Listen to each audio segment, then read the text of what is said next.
Hi, I'm Dr. Sarah Madan. I'm the Senior Director of New York City Health and Hospitals System-Wide Special Pathogens Program. And I'm Dr. Stephen Morse, Professor of Epidemiology at the Mailman School of Public Health, Columbia University. We're here to debunk myths about the coronavirus. Let's get started.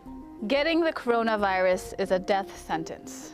Well, there's a lot we still don't know about the coronavirus disease, but based on the data that is coming out, it seems to be a mild type of viral infection. There's a 2% fatality rate and about 18 to 20% that may be in the critical condition range. And those 2% who die are the sickest. They're in the hospital already. So even those in the hospital have probably a 98% chance of surviving. So it's not a death sentence, I agree. It is not a death sentence.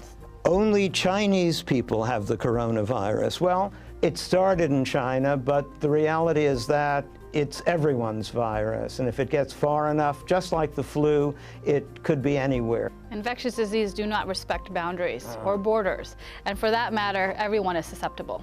The coronavirus is the most dangerous virus. That is not true. There are a number of different viruses out there in the world. So let's just compare it to another type of virus. So you have the Ebola virus disease, which has a much higher fertility rate associated with it. I think the official count is now 6,000 recoveries. But you know, one of the funny things is that we don't usually report recoveries when someone is discharged from the hospital. So all those recoveries, probably there are many more on the way as well.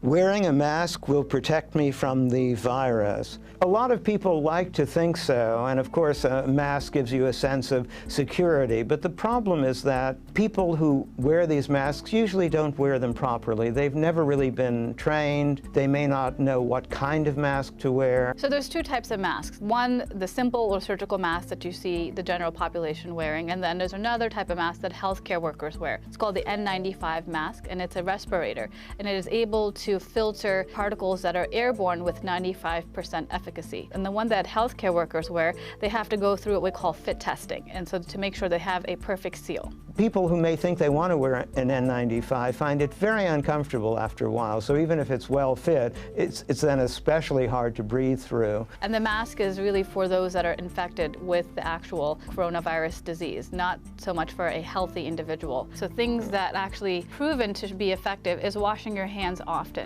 with 20 seconds, as well as obviously if you're sick, staying home. So a number of other public health measures that actually are proven to be extremely effective. The coronavirus came from bat soup.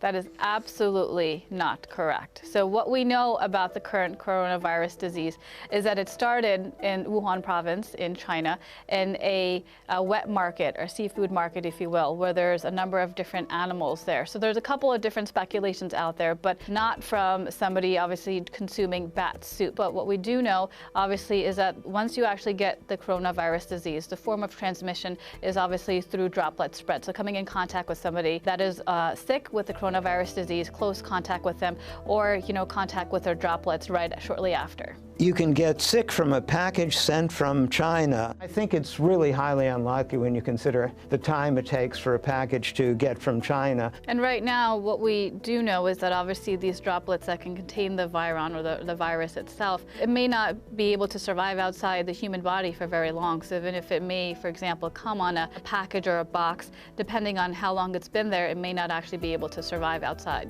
But we still don't know.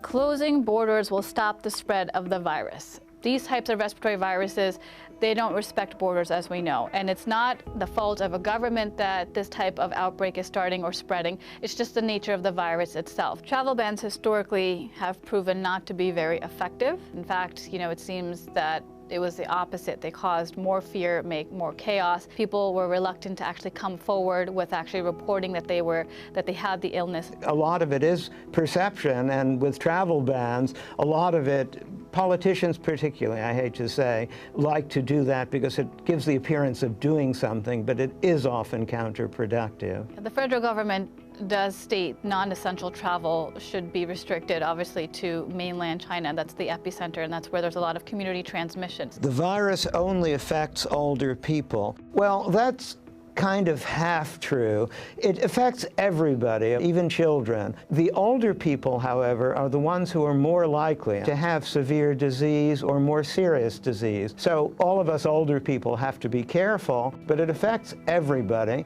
And even the older people, most of us, will probably not even be that sick.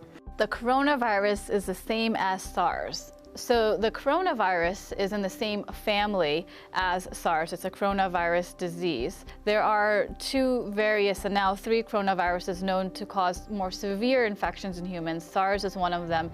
MERS, which is Middle East Respiratory Syndrome, is another one. And now coronavirus disease that just started, obviously. SARS was more severe in terms of the fertility rate that was reported. So it's about 10%, versus with the coronavirus, what we're seeing right now is about 2%. But still, it's way too early to tell. This one is different. This spreads a lot more like the flu, but there are so many more cases simply because it spreads so well. So many more people can easily get infected. Large numbers of deaths doesn't necessarily mean that it's a very lethal virus. It just means that a lot of people have been getting it, and some of them unfortunately die.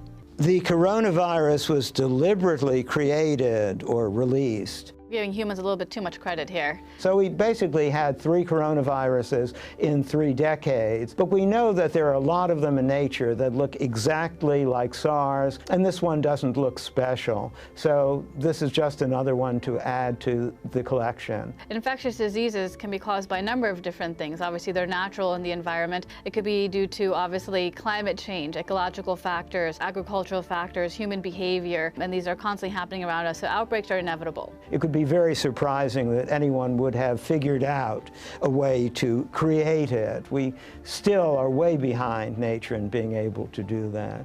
Antibiotics prevent and treat the virus. Viruses and bacteria are 2 different microbes. So we would use antibiotics for bacteria. For viruses, we use antiviral medications. And so, for example, with seasonal flu, that's a virus. And so one of the ways that we can treat or alleviate some of the symptoms is by giving Tamiflu. That's an antiviral medication. So antibiotics in this context for this virus do not work unless you have secondary infections that are bacterial in nature. And this is a very common misconception. There are a couple of drugs now that are experimental, but they're in the development stage, that are showing promise against this particular virus.